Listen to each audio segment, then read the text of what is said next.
Hey people on the internet, it's KnightmareAlpha, and I should have done this video days ago.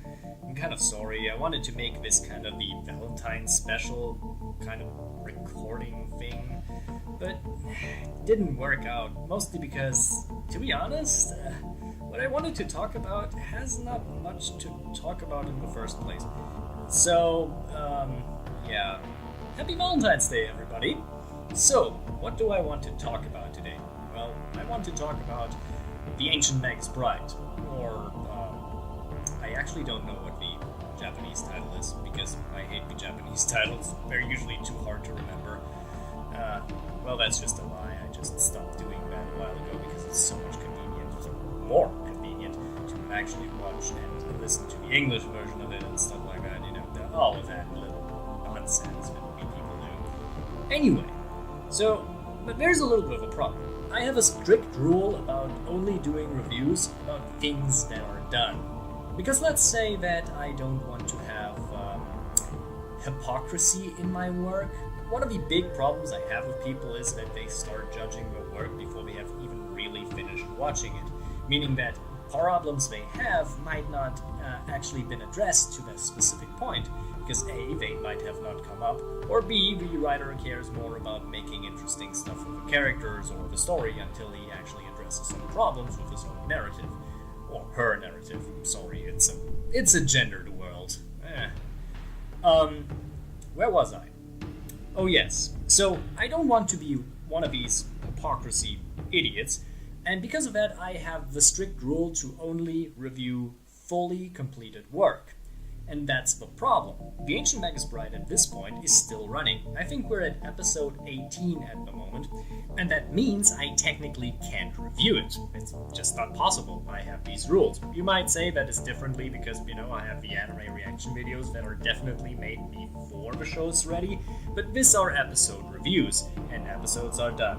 Call it a hypocrisy, it's just a different mindset. And also there is something that I don't have. When I make anime reaction videos, I don't have the benefit of hindsight. In hindsight it was good, or in hindsight it actually proved out to be kind of interesting. But these things I don't have on my side. Because of that, I think it's more important to look at a series if it completes. In anime reactions, I can completely glance over this and make a bunch of shitty memes, if I want to. I'm actually bad at memes, but I'm actually kind of decent at comedy, I guess. But I'm not sure. If you find what I make funny, entertaining, or interesting, hey, more power to you. I'm my biggest critic, and I can't seem to shake this off. Anyway, where was I again? Oh yes, I wanted to talk about the Ancient Magus Bride. So, it hasn't finished yet, but what has finished is the 3-part OVA that preceded it. So, but there is another problem. I have a bit of an lack of information to go on off, because yes, I actually checked out the manga, so I know what's about that, but the 3-part OVA has not much to do with the manga itself, other than it was apparently packaged with a special edition of I think it was issue 8, 9, and 10? Something in the lines? I have to check this. Don't count me on that, I'm pretty sure it's something else. Anyway, it was packaged with these things more as a, kind of pat on the back for good readers of the manga. Like, you pre-ordered, get this cool OVA made by one of the most famous animation studios we have at the time. Yeah, it's animated by Wit Studio for people who don't know, but people who made Attack on Titan. I still don't like it, and I probably will never like Attack on Titan, no matter what people say. I might find it ironically funny one day, but I don't like making ironic fun about Attack on Titan. There's so much wrong with this. Anyway, because it's made by Wit Studio, you can expect a specific level of quality in the animation. And that's great, but that's also not really a point I make. I expect good animation and good music from anime. What I really find interesting is usually the story, the characters, and what happens in the narrative. Not so much what is good animation, because that varies from people to people. Sometimes an art style sticks with you, sometimes an art style doesn't stick with you. It's just very personal. But what I can definitively talk is the way the work is animated if I want to. But I'm not an animator, and my knowledge goes only so far that something is goodly animated if it can move in multiple directions at the same time. This is how you actually spot basically good animation. But that's very low, and I'm not really sure. I have no idea what this is all about. That's why I'm rarely talking about animation. Only if I see a repeat of animation, I usually make fun of it or make sure, oh look, they reused this animation set, isn't that cheap? But even that is probably a low blow considering that animes are produced on a shoestring budget. So we have this 3-part OVA, but I think it was wrongly advertised. For a lot of people this is a prequel, and technically that is true. It features a lot of the backstory of the main character of the Ancient Magus Bride. But the problem with it is that it's not featured in the manga series, but it was apparently written by the manga creator. But I don't know, it's always hard to tell with these things because, oh god, the anime industry doesn't like sharing information at all, and sometimes making up weird informations on their own. It's just weird. I don't know. I actually checked for informations beforehand, but I could only find that yes, it was made, yes, it exists, and yes, somebody greenlighted it. But that's all of it. Anime. You don't even know that you can make a really big bang buck. Big buck bang. Big bucks? Money. You can make a lot of money with behind-the-scenes material. After all, there is a reason there's so much background material of creating the Lord of the Rings and stuff like that. Oh boy. There's this insane Blu-ray DVD set of Lord of the Rings that contains around 40 hours of behind-the-scenes material. It's like, wow, you can literally longer than the movie watch how they made it. It's I'm not sure if it's interesting. It's exhausting, I can tell you that. Anyway, so they don't want to tell me why this exists or in what correlation it actually happens to the anime series. The only thing I know is that the reveal of the anime came only while the OVA was in production. And there is another factor to deal with that. It's the fact that Crunchyroll decided to apparently broadcast the OVA before the anime series was done.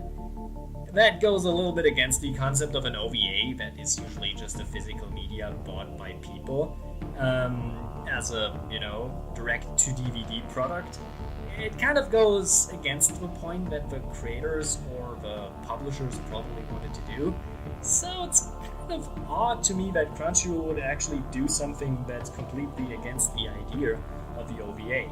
So with that said, is it actually worth to watch the OVA? Because that's always a good question. Do I really think it's something worth to watch? After all, not all series are equal. And to be honest, if this is your first introduction to the series, I think you will be disappointed. Because while it's not bad, it's a little bit bland. In fact, I think the best parts of the OVA is the beginning of the first episode and the ending of the third episode, because it actually features elements that will be present in the TV show. And I think the characters in the show are way more likable and interesting, and the world is way more interesting than it's make out in the OVA.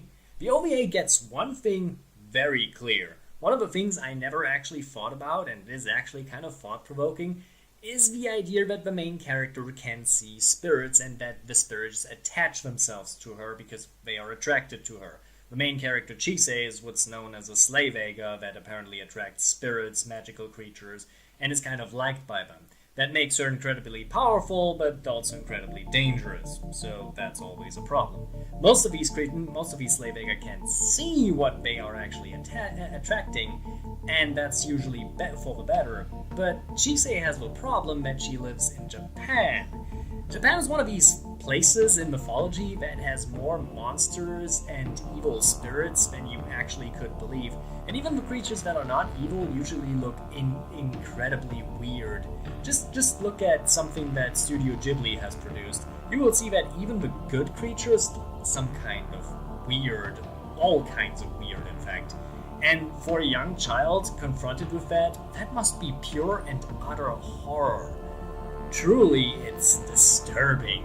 And you can't even explain it because nobody else sees it. It's like having delusions. It's frightening. It's definitely something that's interesting to discover. It's something that the show itself does not go so well into. I have only watched the first 4 episodes, mind you, at this point, and but the show has not gotten into the idea that it's totally creepy to live in Japan because all of the evil spirits, because the show takes mostly place around the world. Well, at this point, mostly Britain, Iceland, and a nondescript location in Europe. So it's kind of more focused on a world experience than the Japanese experience.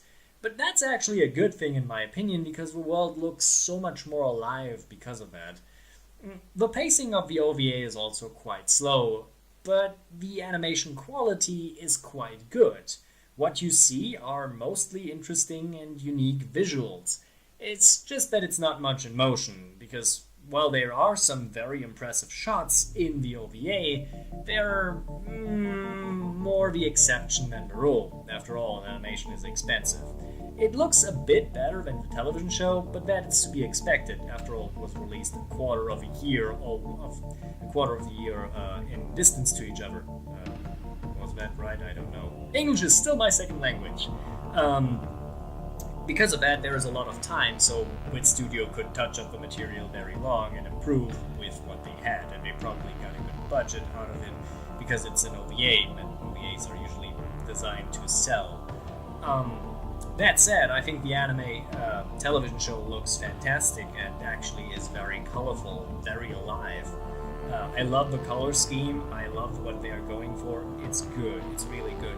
But I think what the OVA sells the least amount is the characters, and that's the problem. Because they are probably what steals the show with the world building that is done around it. So I can't recommend the Ancient Magus Bride's OVA as your starting point. But if you have seen the anime and are starving for more content, the 3-part OVA is great. Each of them is basically another episode length, but all together would basically only make up what the show does in a full episode. So you might feel that the pacing drags a bit on. The whole story itself is also kind of interesting. It goes into Chisei being, a little child and dealing with all that and finding somebody you can trust and realizing that you made a mistake, and it's kind of weird. It also is interesting that it, while not contradicting the show, it has this kind of thing that this one nice day in her life did not change who Chisei would become, the kind of borderline depressive person that actually was ready to throw herself off a building. It's kind of weird, but selling yourself into slavery is probably a little bit more extreme as an alternative to that. There are also some voices that say that the idea of the Ancient Magus Bride is a little bit spicy in themes, if I say so myself. The idea of a girl selling herself into slavery just because she's lonely is kind of weird.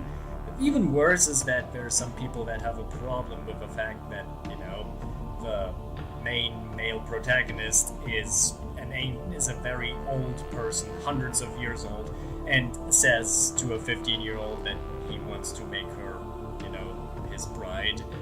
It's all kinds of weird, but it's never framed as something, what we should take at face value. It's always something that is contextualized as being weird and antisocial, and there's always a connotation. And, even the main character, wait, I forgot his name. Shit! How could happen this to me? Ainsworth, Elias himself, gets chewed off for this at multiple occasions in the anime.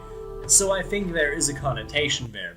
It's also all kind of playful. He probably means it at this point. Again, I have not watched beyond episode 4, but I want to watch episode 5 very drastically, because there's a cliffhanger and I'm all kinds of interested. Of course I don't care for spoilers, because spoilers are shit, but you might not care for spoilers, so... No, you might care for spoilers. You should not, but you might. And I respect that. I think it's stupid, but I respect that. That's the whole thing about me. I can respect you even if you're stupid. that came out wrong. I'm sorry. It's all kinds of weird.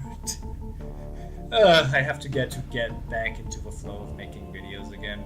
It's really hard. Yeah, but that's the Ancient Magus Bride OVA. Not much content I could talk about, and that's really my biggest problem with it.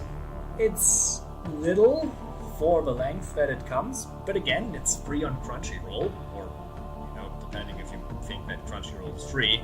After all, you can watch it with ads, and it's free. I don't mind, the ads are not very intrusive, and can easily circumvent it, so it's not a problem at all. So I recommend watching it, but only after you have seen enough of the show to actually have a context. Without it, you might feel a little bit lost. So, yeah, and that's basically it. I know, not much, but I try my best, believe me. If a material doesn't give what I need, then that's clear. This is also the reason why this took so long, because I did not know how to frame it, how to make it interesting, how to make it appealing. And framing it around that is probably a good idea. After all, it's just an OVA. Most OVAs are disposable, but not important at all. I mean, most of them aren't even canon, so what else? But anyway, this was my review of the Ancient Magus Bride OVA.